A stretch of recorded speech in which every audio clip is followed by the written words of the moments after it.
Dis net ek hier tussen my pampoene. Ek boer nie met mans nie. Hulle is moeilik. Ek boer met pampoene. Hulle groei mooi, hulle kla nie en hulle loop nie weg of rond nie. Mense vra my altyd, is jy nie bang om alleen op 'n plaas te bly nie? Ek is nie bang nie. Ek het sekuriteit. Maar as ek die mense het tussen my pampoene hoor, dan is die duiwel los. Vat wat jy wil, maar los my pampoene uit. Ek skree nie, ek skiet.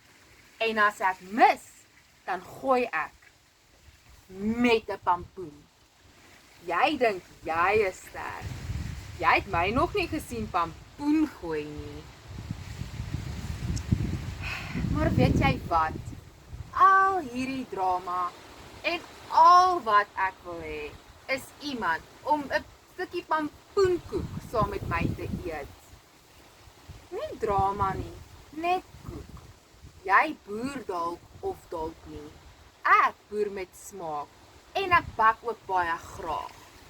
So as jy hou van 'n vrou wat haar eie pampoene oppas en verander in koek, stuur vir my 'n boodskap of 'n trekker. Ek is nie kieskeurig nie, net eenvoudig. Van pampoen tot koek. Dis hoe ek boer.